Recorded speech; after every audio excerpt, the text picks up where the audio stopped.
Hello बच्चों, आइए हम आपको मैं ले चलता हूँ अपने सेकेंड लेक्चर में। जो इसके पहले वाले लेक्चर था उसमें मैंने आपको नेमिंग रिएक्शन की सारी बातें मैंने बता दी थी। नेमिंग रिएक्शन के कुछ नेमिंग रिएक्शन जो थे उसमें मैंने प्रीवियस लेक्चर में हमने डिस्कस कर लिया था। आज आपको मैं जो डिस्कस करूँगा वो आपका सेकेंड पार्ट होगा, जो सेकेंड पार्ट में नेमिंग रिएक्शन आपको देखने को मिलेंगे।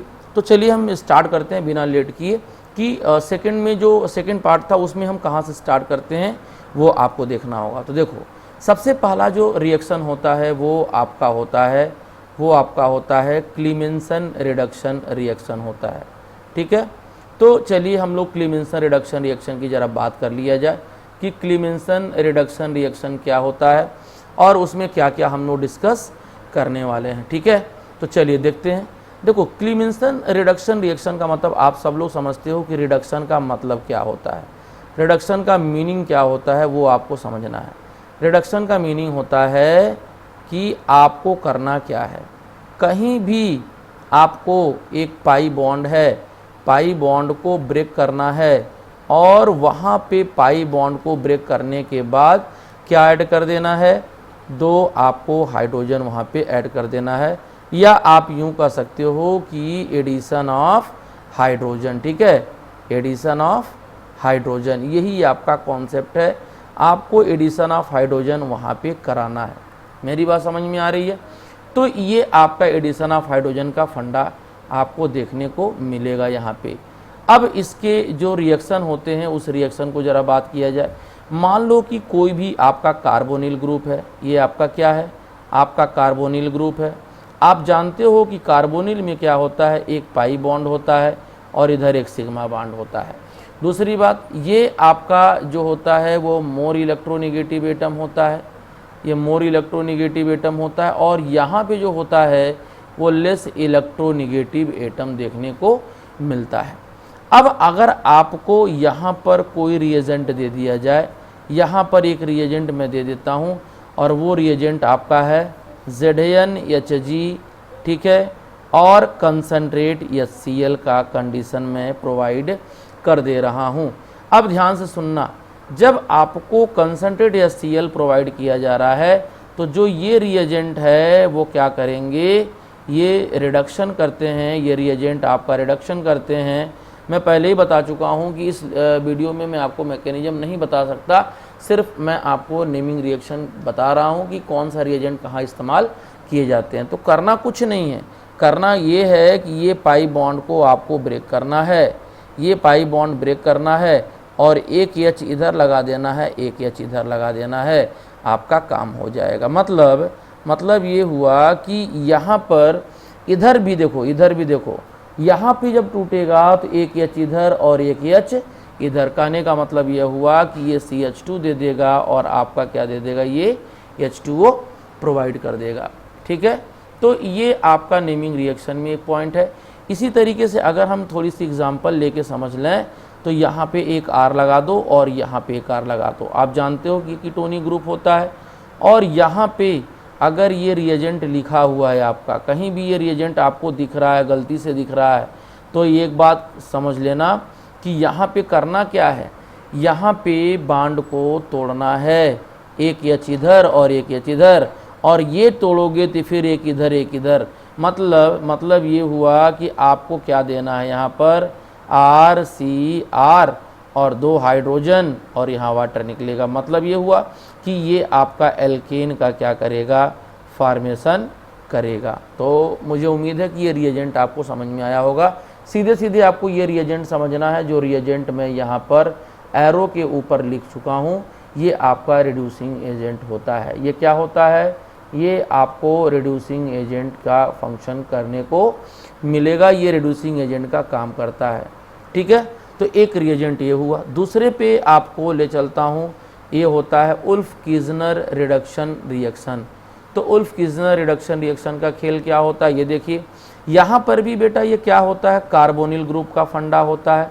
आप कार्बोनिल ग्रुप लाते हो और कार्बोनिल ग्रुप में आप क्या डाल देते हो, NH2 सिंगल बॉन्ड NH2, और यहाँ पे क्या ले लेते हो, और भी रिएजेंट इथाइलिन ग्लाइकॉल, क्या ले लेते हो, इथाइलिन ग्लाइकॉल ले लेते हो और इसी के साथ साथ हम बेस जो होता है बेस के साथ हीट करते हैं। तो यहाँ पर भी आपका जो पहले की तरह जो इसके पहले मैंने आपको सिखाया है उसकी तरीके से यहाँ पे H निकलेगा, यहाँ पे होगा और ये टूटेगा, तो इस तरीके से मिलने वाला है। अब क्या होगा, यहाँ पर भी आप देख सकते हो कि यहाँ CH2 बन रहा है और यहाँ पर क्या निकल जाएगा, आपका H2O निकल जाएगा।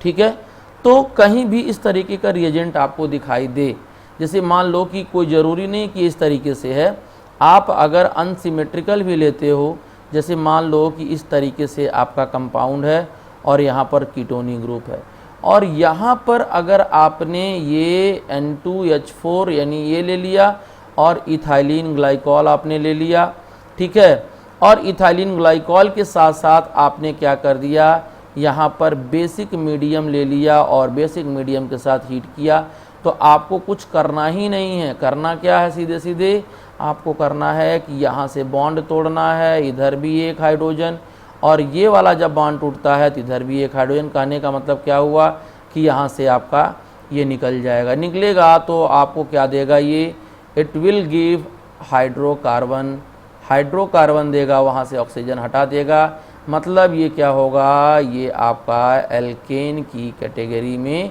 आ जाएगा।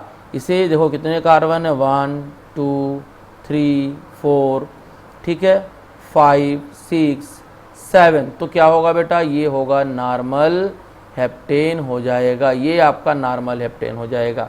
तो एक नेमिंग रिएक्शन आपका यहाँ रहा। आगे ले चलता हूँ। हैलोफॉर्म रिएक्शन में आपको एक बात बता देता हूँ कि हैलोफॉर्म में मतलब होता है जो CH(H3) का फॉर्मेशन करता है, ठीक है, या आइडोफॉर्म अगर बात करोगे तो CH(I3) का फॉर्मेशन करता है। लेकिन इसका कंडीशन है, कंडीशन क्या है, कंडीशन इसका वही है कि वही कंपाउंड दे सकता है ये केस जो मिथाइल कीटोन का कॉम्बिनेशन होता है, मतलब CH3 डबल बॉन्ड O, इतना ग्रुप तो उनके पास होना ज़रूरी है। अगर ये नहीं है तो वो उसका मतलब हैलोफॉर्म टेस्ट नहीं दे सकता। जैसे एक एग्जांपल बताता हूँ, मान लीजिए CH2 है, CO और यहाँ पर क्या है आपका CH2 है और ये क्या है CH3 है।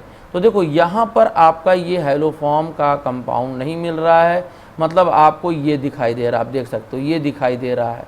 हमको चाहिए क्या, हमको चाहिए कि CH3 दिखाई दे और C डबल बॉन्ड O इस तरीके का बॉन्ड दिखाई दे, ठीक है।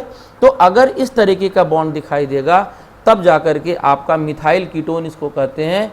अगर ये मिथाइल कीटोन आपको इस कंपाउंड में दिख रहा है मतलब कि आपका ये हैलोफॉर्म देगा, अदरवाइज ये हैलोफॉर्म का कंडीशन प्रोवाइड नहीं करता, यानी नहीं देगा वो, ठीक है।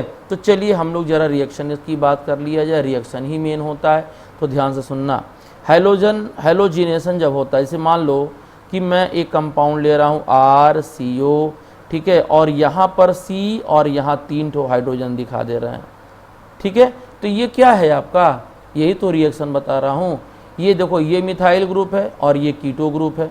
तो जब यहाँ पर आप X2 डालोगे, यहाँ पर X2 का रिएक्शन आप NaOH के प्रेजेंस में कराओगे तो प्रोडक्ट क्या देने वाला है, प्रोडक्ट आपको जो देने वाला है वो क्या दे देगा, RC डबल बॉन्ड O और यहाँ पर क्या होगा CH3 होगा।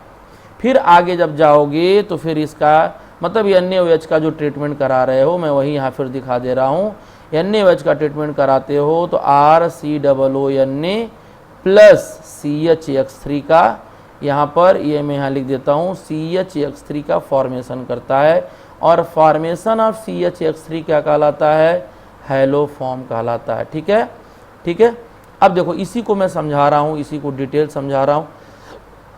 देखो R है, C डबल बॉन्ड O है बेटा, यहाँ पर C है, ये आपका H है, यहाँ पर H है, यहाँ पर H है, ठीक है, समझ में आ रहा है। अब 3 मोल आपको क्या ले लेना है, X2 ले लेना है, मतलब कि यहाँ पर भी आपको एक X2 ले लेना है, यहाँ पर भी X2, ठीक है, यहाँ पर भी X2 और यहाँ पर भी X2 ले लोगे। फिर क्या होना है, ये एक प्रोडक्ट तो यहाँ से देगा ही देगा। वो प्रोडक्ट क्या दे रहा है ये समझना होगा। वो देखो यहाँ से आपका एक ये निकल जाएगा, ठीक है, यहाँ से आपका एक निकल जाएगा, इस जगह से एक मान के चलो ऐसे निकलेगा, यहाँ से एक निकलेगा। तो जो निकल रहा है यहाँ से, जो मैं दिखा दूँ, ये निकल रहा है, जब निकलेगा तो क्या बनाएगा, ये 3 मोल HX बनाएगा, RC डबल बॉन्ड O बनेगा, और C यहाँ पर X, यहाँ पर X और यहाँ पर X, और यहाँ 3 मोल आपका HX बाहर चला जाएगा।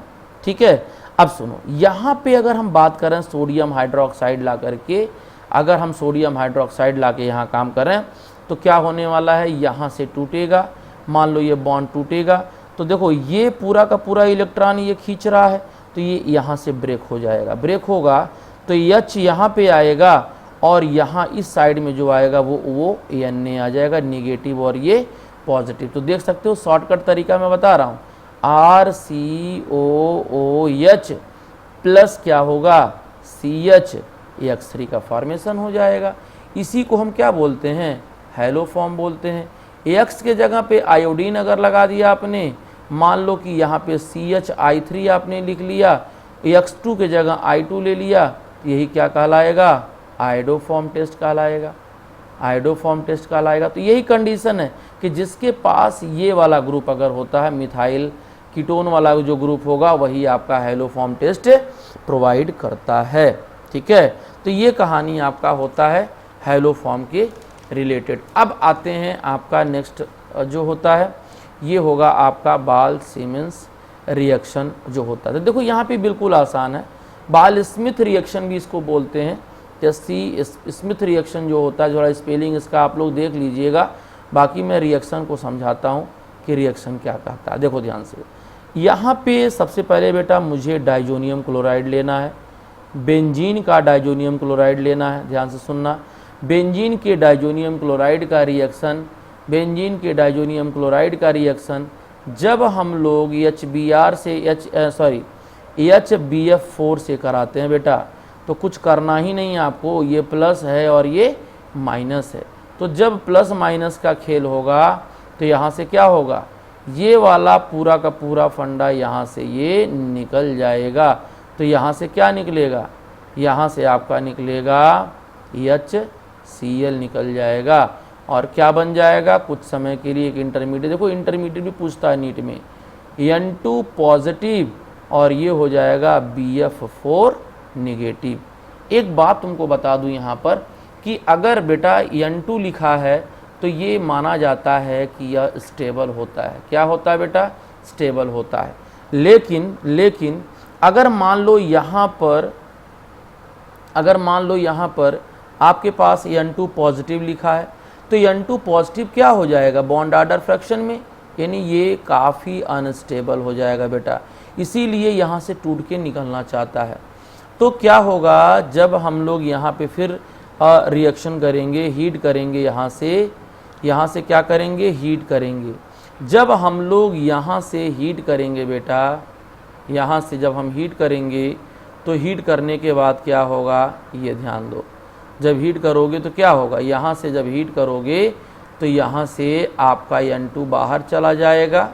ध्यान से सुनना, N2 यहाँ से बाहर चला जाएगा, और यहाँ पर एक BF3 मॉलिक्यूल बाहर चला जाएगा, और यहाँ पर एक फ्लोरीन आ जाएगा।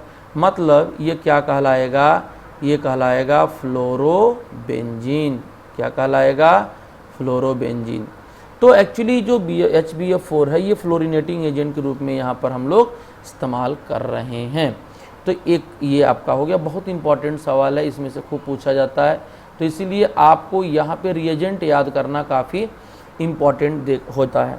अगर आप रिएजेंट याद कर लेते हो तो रिएजेंट का याद करने से काफ़ी फ़ायदे आपके होंगे, इसीलिए मैं सीधे सीधे नेमिंग रिएक्शन की तरफ ले चल रहा हूँ। ठीक है, तो चलिए सीधे मैं आगे बात करता हूँ। इसके बाद था बेटा गैटरमन रिएक्शन। तो गैटरमन रिएक्शन की कहानी अगर देखा जाए तो गैटरमन को आप जानते ही हो। गैटरमन को क्या जानते हो कि यह एक बेंजीन रिंग के ऊपर, ठीक है, ये सैंडमेयर और गैटरमन बात समझो, जैसे सैंडमेयर था वैसे इसी का है। N2 पॉजिटिव और Cl निगेटिव ले लेना, और जब N2 पॉजिटिव और Cl निगेटिव ले लोगे और यहाँ पर Cu फॉलोड बाई HBr अगर ले लेते हो, तो यहाँ से क्या आपको मिल जाएगा, यहाँ से आपको मिल जाएगा ब्रोमोबेंजीन। ठीक है। इसी तरीके से अगर मान लिया जाए आप Cl2 को लेके चलते हो, अगर आप Cl2 को लेके चलते हो तो ज़रा इसको देख लो, ये अगर आप Cl2 को लेके चलते हो मतलब Cu फॉलोड बाई HCl ले लोगे तो फिर से वही आपका क्लोरोबेंजीन का फॉर्मेशन करेगा। और बाई प्रोडक्ट में N2 को तो निकलना ही है, क्योंकि N2 पे N पे ये पॉजिटिव चार्ज है। देखो जब N2 होगा तो ठीक है, कोई बात नहीं, लेकिन N2 पॉजिटिव क्या कहलाएगा? डाइजोनियम कहलाएगा। क्या कहलाएगा? डाइजोनियम। ये नॉमेनक्लेचर में पढ़ाया जाता है। जो क्या होता है, इनका बॉन्ड आर्डर जो होता है वो फ्रैक्शन में आ जाता है, और फ्रैक्शन में आने की वजह से ये हाईली अनस्टेबल हैं। तो ये चाहते हैं कि मैं N2 पॉजिटिव से क्या बन जाऊं? N2 बन जाऊं। मतलब कि ये अनस्टेबल है और ये क्या हो जा रहा है? स्टेबल हो जा रहा है। तो वही केस यहाँ देखने को मिलता है। सबको समझ में आ गया? तो इस तरीके से आपको नेमिंग रिएक्शन आपको पूरा का पूरा ध्यान देना होगा। आगे चलिए, अब आता है एल्डोल कंडेंसेशन। सबसे पहली बात, एल्डोल का मतलब होता है कि एल्डिहाइड प्लस OL की अगर बात कर दिया जाए तो वो एल्कोहलिक ग्रुप होता है। ठीक है, इसका मतलब एल्डोल में कि एल्डिहाइड भी आ जाए और एल्कोहल भी आ जाए, इस तरीके की बात होती है प्रोडक्ट के अंदर। तो ये कौन देता है? ये देगा आपका कार्बोनिल देता है, लेकिन वो कार्बोनिल देगा जिसके पास अल्फा हाइड्रोजन होता है। ध्यान से सुनना, जिसके पास हैविंग अल्फा हाइड्रोजन, जिसके पास अल्फा कार्बन होगा उसी के पास भी तो अल्फा हाइड्रोजन होगा, तो उसको हम बोलते हैं। जैसे मान लो कि अगर हम यहाँ पर HCHO ले लें तो इसके पास अल्फा कार्बन तो है नहीं, बगल वाला ही तो अल्फा होता है। इससे ये वाला कार्बन जो है, ये वाला जो कार्बन है ये तो अल्फा होगा नहीं, इसके बगल वाला कार्बन अल्फा होता है। तो ये आपका एल्डोल नहीं देगा, ये आपका एल्डोल नहीं देगा। लेकिन अगर मान लो कि आपके पास इस तरीके का कंपाउंड आ गया तो आप क्या देख रहे हो? आप ये देख रहे हो कि यहाँ पर अल्फा आ जाएगा। मतलब ये जो हाइड्रोजन होता है उसी को क्या बोलते हैं हम लोग? अल्फा हाइड्रोजन बोलते हैं। यानी वही ये प्रोडक्ट देगा जिनके पास क्या होगा? अल्फा हाइड्रोजन देखने को मिलेगा। तो करते क्या हैं? इनके साथ रिएक्शन कराते हैं। कोई बेस ले लो, डाइल्यूट NaOH 50%, या आप कर सकते हो यहाँ हीट कर दो, या आप नहीं समझ पा रहे हो तो KOH भी ले सकते हो, हीट कर सकते हो। एक रिएजेंट ये नीड है, एक ये नीड है, एक और आप ले सकते हो चाहो तो Na2CO3, जिसमें Na2CO3 को जब हाइड्रोलिसिस कराओगे तो Na जो है बेसिक है तो NaOH दे देगा, और CO3 क्या है? एसिडिक है, एसिडिक के साथ H2 चिपका दो। यानी ये आपका क्या हो गया? वीक एसिड हो गया, ये आपका वीक एसिड हो गया, और ये क्या हो गया? आपका स्ट्रॉन्ग बेस हो गया। ठीक है, तो बेसिक इसको भी लेकर के तुम प्रोडक्ट का फॉर्मेशन कर सकते हो। तो करना कुछ नहीं है, करना ये है, इसी चीज़ को मैं समझा रहा हूँ। करना ये है, जैसे एक दूसरा पेज हम लेकर बताते हैं कि मान लो मेरे पास CH3CHO है, ये आपका है, और यहाँ पर अल्फ़ा कार्बन है तो अल्फ़ा हाइड्रोजन भी होगा, और यहाँ पर मैं क्या कर रहा हूँ? NaOH ले रहा हूँ डाइल्यूट फॉर कंडीशन में, और हीट करना है। तो करेगा क्या? ये 2 मोल लेना पड़ेगा, 2 मोल लेना पड़ेगा। तो दोनों मोल जब लेंगे तो क्या बनाएगा? CHOH, और यहाँ पे जो बना देगा CH2, और नीचे बगल में क्या ले जाएगा? CHO, मतलब अल्फ़ा और बीटा। तो इसे क्या बोलोगे? बीटा हाइड्रोक्सी एल्डिहाइड बोलोगे। ठीक है, तो कैसे बना ये भी तो समझना है।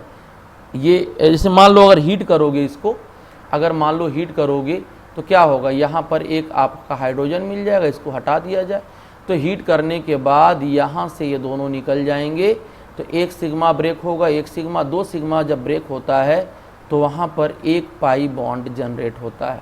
तो क्या हो जाएगा? ये हो जाएगा, ये हो जाएगा।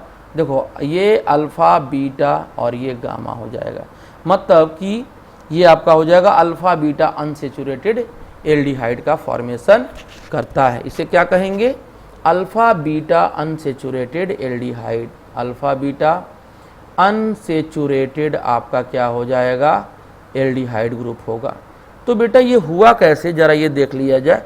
ये हुआ ऐसे हुआ होगा, कुछ जो खेल किया होगा इसको जरा समझा जाए, ध्यान से समझना ये है कि यहाँ से एक क्या होगा? CO है और यहाँ पर एक H है, ठीक है। तो मैं H को नीचे लिख देता हूँ तो अच्छा रहेगा। यहाँ पर देखो, यहाँ पे मैं H को नीचे लिख देता हूँ। अब ये आप जानते हो कि ये पोलराइज करेगा तो निगेटिव और इस पर क्या होगा? पॉजिटिव। अब एक मोल और ले लो, ये देखो अल्फा कार्बन है, वही सेम मैं यहाँ रिप्रेजेंट कर रहा हूँ, CH2 है और ये क्या है? डबल बॉन्ड, यहाँ पर आपका H हो जाएगा। समझ में आ रहा है? तो देखो ये इलेक्ट्रॉन इधर खींच रहा है, इसीलिए इधर खींचेगा, तो मतलब ये इधर आएगा तो इस पर पॉजिटिव और इस पर क्या आएगा? निगेटिव आ जाएगा, ठीक है। या बेस से भी जो NaOH देख रहे हो, जो OH निगेटिव है वो H को लेके चला जाता है, तो आप ऐसे भी समझ सकते हो। तो मैं डायरेक्ट आपको समझा रहा हूँ कि ये वाला सेंटर आपको यहाँ अटैक हो जाएगा और ये OH हाइड्रोजन यहाँ चला जाएगा, तो क्या बनेगा? मैं आपको डायरेक्ट समझा रहा हूँ। तो क्या बनेगा देख लीजिए, ये हो जाएगा CH3 CEH, यहाँ हो जाएगा OH, फिर यहाँ हो जाएगा CH2, फिर क्या हो जाएगा यहाँ? CHO। तो यही तो हुआ बेटा alpha beta unsaturated alpha beta hydroxy aldehyde. इसे कहते हैं बीटा हाइड्रोक्सी एल्डिहाइड कहते हैं। समझ में आ रहा है? Beta hydroxy aldehyde. जब आप इसको हीट कर दोगे तो ध्यान से सुनना, यहाँ से एक हाइड्रोजन यहाँ से कम कर दोगे और जब एक हाइड्रोजन ऊपर रिप्रेजेंट करोगे तो फिर यहाँ से आपका ये आपका निकल जाएगा। यहाँ से क्या हो जाएगा आपका? यहाँ से आपका निकल जाएगा। तो जब निकालोगे यहाँ से तो क्या हो जाएगा? एक सिग्मा यहाँ आप तोड़ रहे हो और एक सिग्मा यहाँ तोड़ रहे हो। तोड़ोगे तो क्या देने वाला है? यही तो अनसेचुरेटेड देने वाला है बेटा। यही तो आपका अनसेचुरेटेड दे रहा है, मतलब ये अल्फ़ा है, ये बीटा है, मतलब इसी को बोलोगे alpha beta unsaturated. Alpha beta unsaturated. बोलो क्लियर है? ये सारी बात समझ में आ रही सबको क्लियर हो रही? चलो आगे चलते हैं। तो ये कहानी है। तो आपको क्लियर हो गया होगा कि ये आपका एल्डोल कंडेंसेशन का कहानी क्या होता है। तो देखो एल्डिहाइड बन रहा है। अब हम आगे ले चलते हैं आपको कैनिजरो। अच्छा, कुछ इसके एग्जाम्पल और हम लोग डिस्कस कर लें अगर, तो अच्छा लगेगा। जैसे एग्जाम्पल और मैं बात करता हूँ यहाँ पे, अगर मान लो कि अच्छा एल्डिहाइड में सेल्फ एल्डोल कंडेंसेशन भी होता है, क्रॉस भी होता है, ये भी ध्यान देना है, ठीक है। अगर मैं यहाँ लिख देता हूँ कि जो एल्डोल कंडेंसेशन होता है बेटा, एल्डोल कंडेंसेशन होता है वो दो तरीके से होगा। वो क्या होता है? दो तरीके से। एक जो होता है वो होता है self aldol condensation, self aldol condensation होता है, ठीक है बेटा। और एक जो होता है उसे कहते हैं क्रॉस एल्डोल कंडेंसेशन होता है। क्रॉस एल्डोल कंडेंसेशन होता है बेटा। मतलब ये हुआ कि सेल्फ का मतलब क्या हुआ? सेल्फ का मतलब ये हुआ कि इसमें या तो दोनों एल्डिहाइड ग्रुप हो, ठीक है, या तो दोनों आपका कीटोनिक ग्रुप हो, दोनों हो सकते हैं। और इसमें क्या होने वाला बेटा? इसमें क्या होने वाला है? या तो आपका एक एल्डिहाइड हो और एक क्या हो जाए?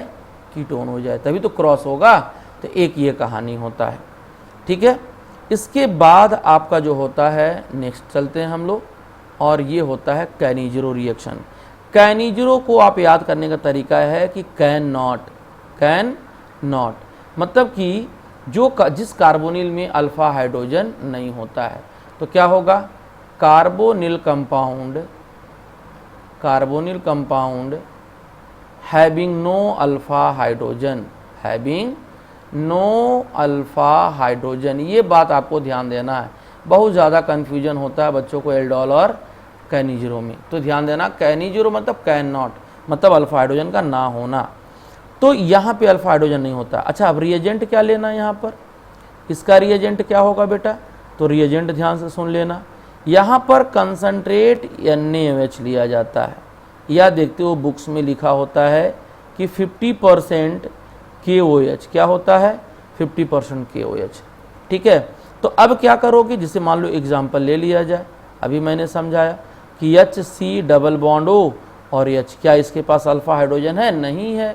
तो एक बात ध्यान देना, यहाँ पर क्या होगा?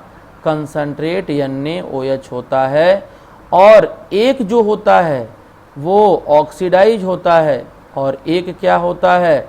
एक का रिडक्शन होता है। यहाँ पर भी 2 मोल लिया जाएगा बेटा, सॉरी यहाँ पर भी क्या होगा? 2 मोल लेना होगा आपको। ठीक है, यहाँ पर क्या होगा? एक का ये होता है।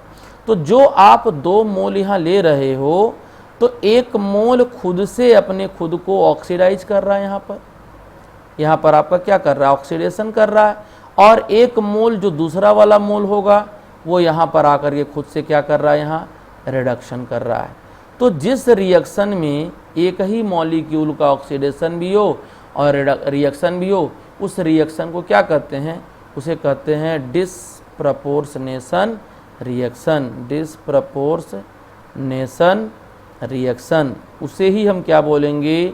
डिसप्रपोर्शनेशन रिएक्शन बोलेंगे। ये बात आपको ध्यान देना है। ठीक है, तो एक बात यहाँ रखना कि जिनके पास अल्फा हाइड्रोजन नहीं होते हैं वही ये प्रोडक्ट का फॉर्मेशन करते हैं। अब आ जाइए ग्रिग्नार्ड रिएजेंट में। ग्रिग्नार्ड रिएजेंट का मतलब क्या होता है? RMgX जो आप बनाते हो, आप RMgX का जो फॉर्मेशन करते हो। ठीक है, तो क्या होगा? यहाँ पर आप जानते हो कि RX होता है, और यहाँ पर आप क्या करते हो? मैग्नीशियम का रिएक्शन कराते हो, किसके प्रेजेंस में? ड्राई ईथर के प्रेजेंस में। तो जब रिएक्शन कराते हो तो क्या बनता बेटा? जब रिएक्शन कराओगे तो ध्यान से सुनना, ये इलेक्ट्रॉन दे देता है, तो इलेक्ट्रॉन देने के बाद इसके पास पॉजिटिव चार्ज, आप जानते ही हो कि मैग्नीशियम क्या करता है? 2 इलेक्ट्रॉन डोनेट करके और खुद पे पॉजिटिव चार्ज डेवलप करता है। तो होता क्या है कि ये एक पॉजिटिव चार्ज इसको सेटिस्फाइड करेगा और एक पॉजिटिव चार्ज इसको सेटिस्फाइड करेगा, मतलब ये RMg और X का फॉर्मेशन कर देता है, जिसे कहते हैं ग्रिग्नार्ड रिएजेंट। अब अगर हम लोग ग्रिग्नार्ड रिएजेंट का हाइड्रोलिसिस करा दें, क्या करा दें? हाइड्रोलिसिस करा दें, तो क्या होगा?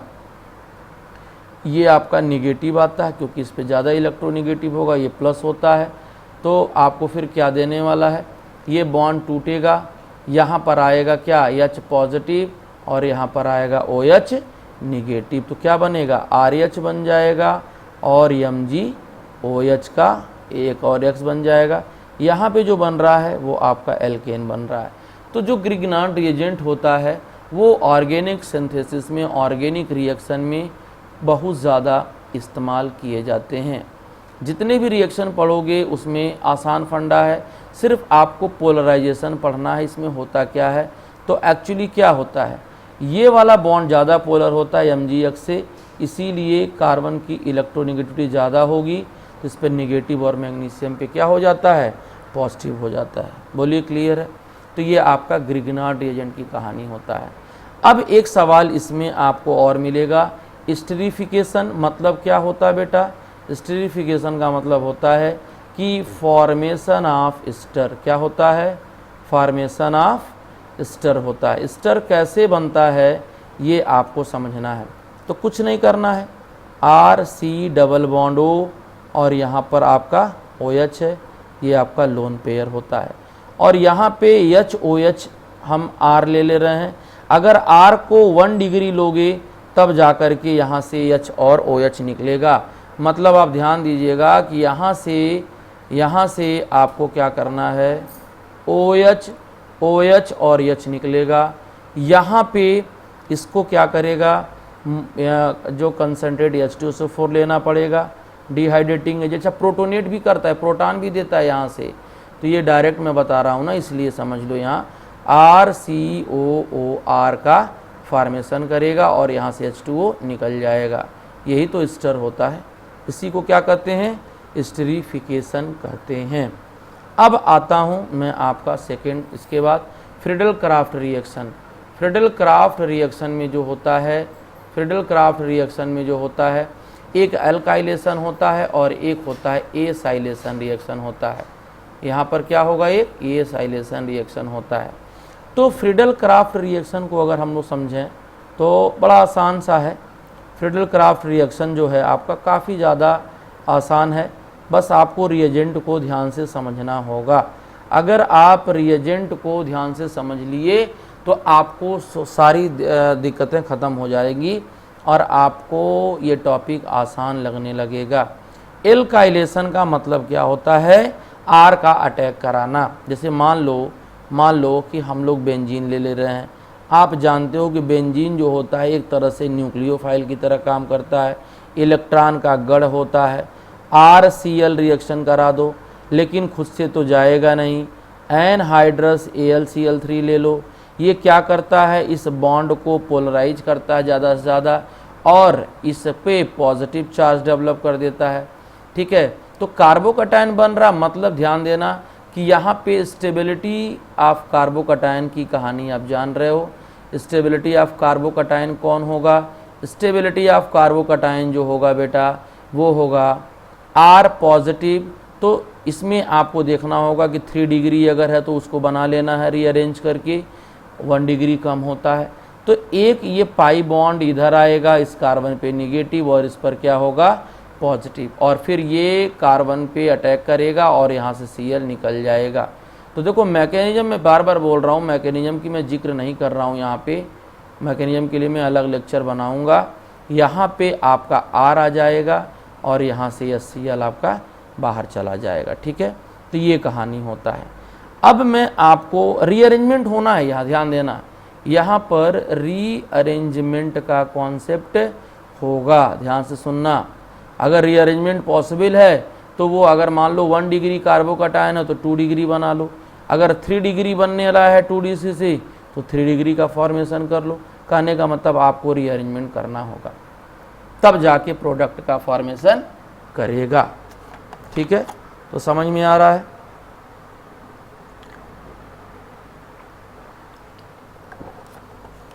तो आप लोग इस बात को ध्यान से सुनिए और समझिए और वीडियो को रोक करके और अपना जो भी टॉपिक है उसको अच्छे से समझ लीजिए। ठीक है, चलिए आगे चलते हैं।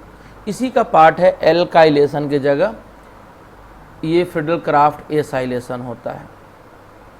देखो सॉरी, यहाँ पे आप बना लीजिए, यहाँ पे मैंने लिख दिया था ये एसाइलेशन होता है, फ्रीडल क्राफ्ट एसाइलेशन रिएक्शन होता है, ये एसाइलेशन रिएक्शन। एसाइलेशन मतलब एसाइल ग्रुप। एसाइल ग्रुप क्या होता है, RCO पर अगर पॉजिटिव है ये एसाइल ग्रुप कहलाता है। तो रिएजेंट क्या लेना है, रिएजेंट आप जानते हो अच्छी तरीके से, रिएजेंट वही होगा, बस RCl के बीच में CO घुसा दो, RCl के बीच में क्या लगा दो, CO लगा दो, और यहाँ पर एनहाइड्रस AlCl3 तो लेना ही है।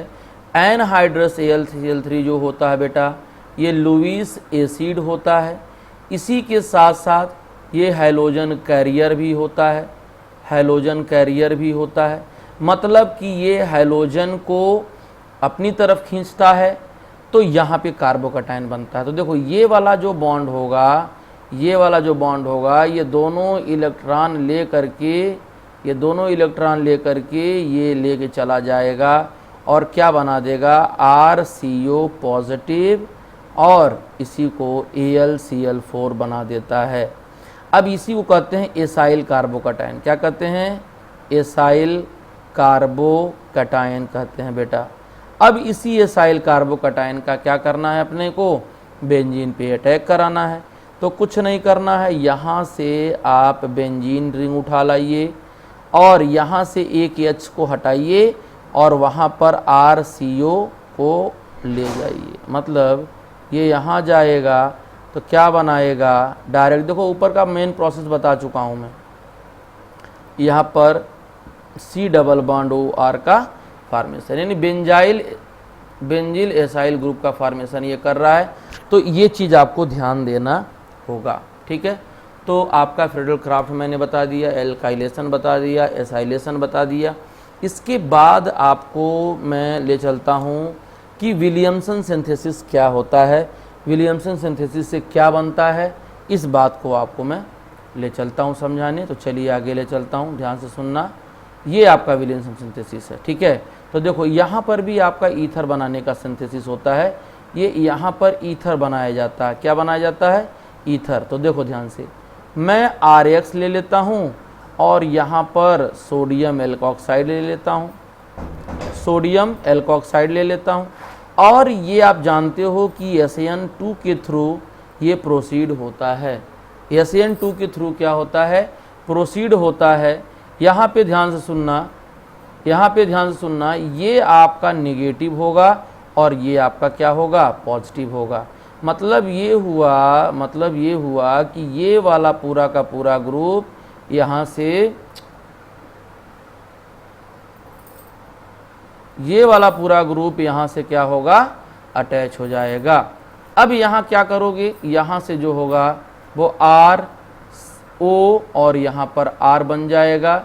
अब सबसे खास बात ये है कि यहाँ से आपको क्या चाहिए, यहाँ से आपको जो चाहिए वो आपका 1 डिग्री चाहिए। अगर 1 डिग्री है तब जाकर के प्रोडक्ट का फॉर्मेशन करेगा, नहीं तो वो एल्कीन का फॉर्मेशन कर देता है। मतलब यहाँ पे क्या होगा, CH3 होगा और यहाँ क्या होगा, Cl, और ये आपका हो जाएगा Na पॉजिटिव। और इसको 3 डिग्री रखो, कोई बात नहीं है, यहाँ पर कोई टेंशन नहीं है।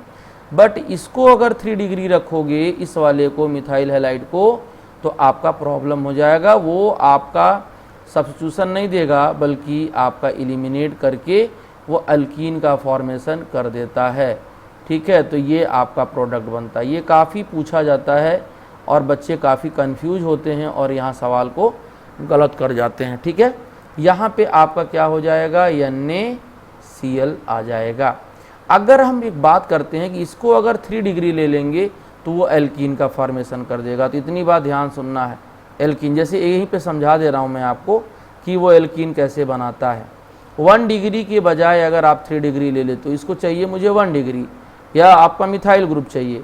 मान लिया जाए कि मैं यहाँ पर क्या कर दिया, एक ग्रुप बदल के ले लिया, ये ग्रुप मैंने आपको दिखा दिया यहाँ पर, और यहाँ पे मैंने Cl ले लिया और उल्टा कर दिया मैंने, यहाँ पर पॉजिटिव और यहाँ पर CH3 कर दिया। अब यहाँ पे मामला चेंज हो जाएगा, ये E2 एलिमिनेशन देने लगता है बेटा। ये क्या देने लगता है, E2 एलिमिनेशन। तो यहाँ पे जो प्रोडक्ट बनाता है वो प्रोडक्ट कुछ इस तरीके से हो जाता है, C आपका डबल बॉन्ड CH2 और यहाँ पर आपका CH3 हो जाता है। मतलब ये निकलता तो है, अल्फा बनाता है। यहाँ से ये जो निगेटिव वाला पार्ट है, ये यहाँ से बीटा कार्बन से यहाँ से H निकालने लगता है, ठीक है, और तब जाके एल्कीन का बनाता है। तो मुझे ईथर अगर बनाना होगा तो जो RX है, RX में R को 1 डिग्री लेना ही होगा, ये आपको ध्यान से समझना है, ठीक है। उसके बाद आ जाते हैं डाइजोनियम डायोटाइजेशन रिएक्शन। तो डायोटाइजेशन तो आसान है, यहाँ पे क्या लेना है आपको, एनिलीन लेना है। क्या लेना है, एनिलीन लेना है। और एनिलीन का रिएक्शन आप NaNO2 प्लस HCl ले लो। अच्छा देखो, ये हम डायरेक्ट भी ले सकते थे, यहाँ पे 0 डिग्री सेल्सियस है। मैं अगर चाहा होता तो यहाँ इनके बजाय हम डायरेक्ट HNO2 ले लिया होता। वैसे भी यहाँ पॉजिटिव निगेटिव और ये पॉजिटिव निगेटिव आता तो वही चीज़ आता। लेकिन एक्चुअली होता क्या है, this is a unstable product. ये क्या होता है, अनस्टेबल होता है, इसीलिए इसको इनडायरेक्टली यूज करते हैं। तो क्या बनाता है, ये बना देता है आपका डाइजोनियम सॉल्ट, N2 पॉजिटिव और Cl नेगेटिव। इसे कहते हैं बेंजीन डाइजोनियम क्लोराइड, ठीक है। इसे बेंजीन डाइजोनियम क्लोराइड बोलते हैं, ठीक है। तो ये कहलाता है आपका डायोटाइजेशन रिएक्शन। इसके बाद आ जाओ कार्बिलेमिनेटेज, बहुत आसान है, चाहे वो AR ले लो चाहे वो R ले लो, ठीक है। और अगर NH2 है और यहाँ पर आपका क्या रिएजेंट है, CHCl3 प्लस KOH है, ठीक है। एक्चुअली इसका इंटरमीडिएट याद कर लीजिए, क्योंकि नीट में पूछा गया था कि इसका इंटरमीडिएट क्या बनता है। तो ये बनता है डाइक्लोरोकार्बीन। क्या बनता है? डाइक्लोरोकार्बीन। तो ये बनाएगा क्या? चाहे वो एरोमेटिक हो, चाहे आर हो, NH2 से NC में फॉर्मेशन हो जाता है। अगर मान लो हम बेंजीन के साथ बात कर लें, बेंजीन के साथ मतलब कि अगर NH2 है ये, अच्छा एक बात और है, ये 1 डिग्री है और यहाँ पर यही रिएजेंट जब डाल दोगे तो यहाँ पर भी क्या दे देगा वो, NC का फॉर्मेशन कर देता है। बेंजीन डाइजोनियम क्लोराइड यही होता है। तो ये आइसोसाइनाइड का प्रोडक्ट का फॉर्मेशन कर देता है। इसके बाद आता है HBZ। तो देखो ये भी हेल्महोल्ट्ज जेनेरस की रिएक्शन होता है। यहाँ पर जो एसिड होता है बेटा, उसके पास अल्फा हाइड्रोजन चाहिए, बिल्कुल आसान है। उसके पास क्या चाहिए? अल्फा हाइड्रोजन चाहिए। जैसे मान लो कि मेरे पास CH3 है, CH2 है और यहाँ पर COOH है, तो बोलो ये आपका अल्फा हाइड्रोजन हुआ कि नहीं इसके पास। तो जब यहाँ पे रेड फास्फोरस दोगे और X2 प्रोवाइड करोगे, चाहे X के जगह Cl ले लो या Br ले लो, तो करेगा क्या? यहाँ से एक X हटाएगा, H को हटाएगा, इस वाले H को हटाएगा और वहाँ पर क्या आ जाएगा? हैलोजिनेटेड प्रोडक्ट आ जाएगा। तो हैलोजिनेटेड एसिड कहलाता है ये, ठीक है। तो ये आपका HBZ रिएक्शन होता है। इसके बाद लास्ट हमको लगता है कपलिंग रिएक्शन है। इसके बाद ये गैब्रियल थायलामाइड है। 3 रिएक्शन आपको अभी और मैं समझाता हूँ फटाफट, तो आप 3 रिएक्शन जल्दी जल्दी समझ लीजिए। देखो हाफमान ब्रोमामाइड तो बिल्कुल आसान है, एकदम आसान है। आपको मैं ट्रिक समझाता हूँ एकदम ट्रिक आसान तरीके से। आप CH3 ब्रोमामाइड मतलब क्या, CONH2 आपको लेना है स्टार्टिंग मटेरियल, और यहाँ पर आपको Br2 का रिएक्शन KOH से कराना है। आप कुछ मत करिए, यहाँ से CO को गायब कर दीजिए, जो प्रोडक्ट बनेगा वही आपका हाफमान ब्रोमामाइड का प्रोडक्ट बनेगा। बस खत्म कहानी, हो गया। अच्छा अगर मान लो तुम्हारे पास कुछ इस तरीके से लिख दूं, CHCl3 प्लस KOH लिख दूं, तो ये क्या बनाएगा? NH3 को NC में कन्वर्ट कर देगा, तो ये हाफमान ब्रोमाइड होता है। इसके बाद बेटा आ जाएगा कपलिंग रिएक्शन। कपलिंग रिएक्शन आप जानते हो बेंजीन डाइजोनियम का कंपाउंड देता है। तो ये आपका क्या होगा? N2 पॉजिटिव Cl निगेटिव, और जब फिनॉल इसके साथ ट्रीट करता है तो फिनॉल जो होगा यहाँ से बेसिक मीडियम में,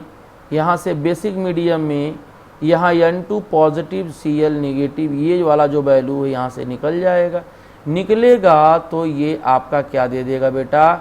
ये दे देगा N2 प्लस, और यहाँ बेंजीन के साथ OH यहाँ पैरा पोजीशन पे लगा दीजिए। ये आपका ऑरेंज डाइज कलर होता है, ऑरेंज डाई होता है, जिसे कहते हैं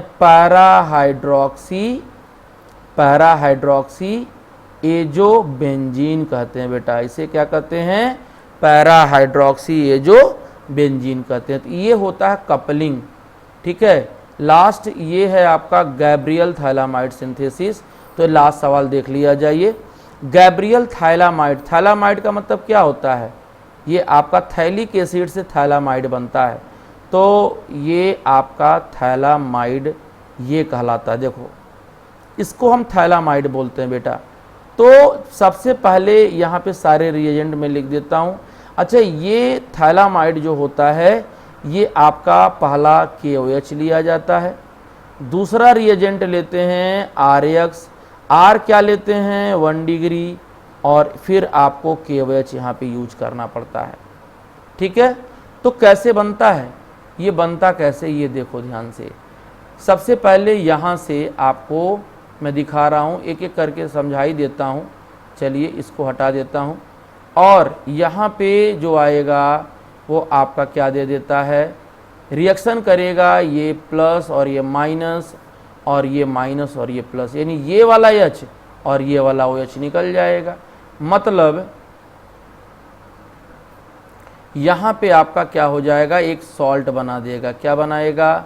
एक N और यहाँ पर K निगेटिव और पॉजिटिव। फिर आपको RX से रिएक्शन करना होता है, यानी निगेटिव और ये पॉजिटिव, और यहाँ से ये निकल जाता है तो क्या बना देता है, ये बना देगा आपका, यहाँ पे देखो बिल्कुल शॉर्टकट में बता रहा हूँ, विथ मैकेनिज्म नहीं बता रहा हूँ, NR बन जाएगा। फिर आप जब इसका हाइड्रोलिसिस कराओगे, यहाँ से बॉन्ड तोड़ोगे, जब यहाँ से बॉन्ड तोड़ोगे तो क्या हो जाएगा, ये हो जाएगा आपका, यहाँ पर एक H, यहाँ पर एक H, ठीक है, ये निगेटिव होता है, इधर OH माइनस, इधर OH माइनस, क्योंकि ये प्लस होता है, ये प्लस आता है। तो फाइनली क्या मिल जाता है आपको, मिल जाता है थैलिक एसिड। आप चाहो तो सॉल्ट में भी सॉल्ट में बदल सकते हो, तो ये थैलिक एसिड हो जाएगा और प्लस RnH2 का क्या हो जाएगा, फॉर्मेशन हो जाएगा। तो ये क्या कहलाता है, 1 डिग्री कहलाता है। तो ये रहा आपका पूरा का पूरा, ये रहा आपका पूरा का पूरा टॉपिक। जितने भी नेमिंग रिएक्शन मैंने आपको यहाँ पे पढ़ाया था, वो नेमिंग रिएक्शन आपको मैंने समझा दिया, जितने भी नेमिंग रिएक्शन बाकी रह गए थे। तो ये कहानी है आपका, ये टॉपिक रहा। अब इस टॉपिक में कुछ भी आपको दिक्कत होता है, कुछ भी प्रॉब्लम होता है, तो आप मैसेज करिए, उसमें हम उस प्रॉब्लम को सॉर्ट आउट करेंगे, ठीक है। तो अब चलते हैं, इसके बाद हम लोग नेक्स्ट लेक्चर में मिलेंगे नए लेक्चर के साथ। तब तक के लिए नमस्कार।